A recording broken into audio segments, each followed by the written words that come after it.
One day, a man suddenly realized that his body was shrinking. It all started when he noticed his wedding ring inexplicably fall to the floor. Even though he was originally a tall 6 feet, 1.8 meters, he had now become the same height as his wife, about 5 feet, 1.5 meters. At first, Paul didn't think much of it, but as time went on, he kept shrinking. Eventually, he was reduced to the size of a mosquito. As Paul continued to shrink, the spiders and insects in his house turned into terrifying monsters. He went to a local hospital to get checked out, but all his tests came back normal. His bones and blood showed no abnormalities. The shrinking continued to worsen, and after exhausting all medical treatments with no results, Paul found himself overwhelmed with medical bills. He had no choice but to return home and rest. Before long, Paul was the size of a cat. His wife, fearing for his safety, had to throw the cat outside. She even told everyone that Paul had died and that she planned to sell their house. This filled Paul with rage, as he felt his wife no longer saw him as a person, but rather as a burden. As time went on, Paul kept shrinking, eventually ending up in his daughter's toy house. Initially, Paul thought it was fun, as he didn't have to go to work and could spend all his time with his daughter. But soon,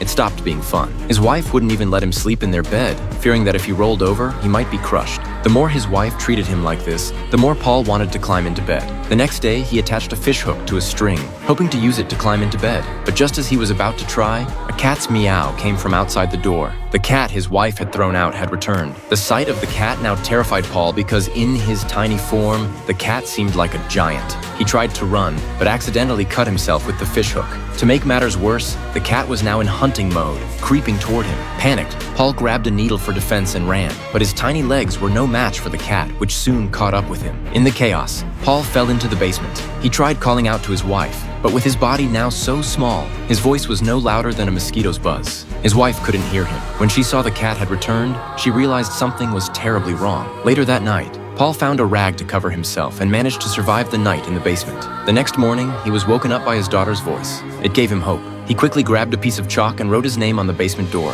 hoping to get her attention. As his stomach growled, Paul searched the basement for food. He eventually found a mousetrap with a large piece of cheese on it. With great effort, he threw the needle aside and devoured the cheese. But just as he was enjoying the meal, he noticed a giant shadow looming behind him. Realizing there were spiders everywhere in the basement, Paul quickly searched for a safer shelter. He spotted a cardboard box nearby and wet it with water. He poked a hole in it and blocked it to create a safe space. For the night, he managed to sleep in relative safety. However, after several days, there was no sign of his wife or daughter upstairs. It was clear that they had accepted the reality of his death. From then on, Paul would pry open a bottle of wine every day to drown his sorrows in the basement, but the terrifying reality remained. He was still shrinking. Realizing that soon he would be smaller than a spider, Paul prepared to use the needle to fight the spiders. But just then, something unexpected and dramatic happened.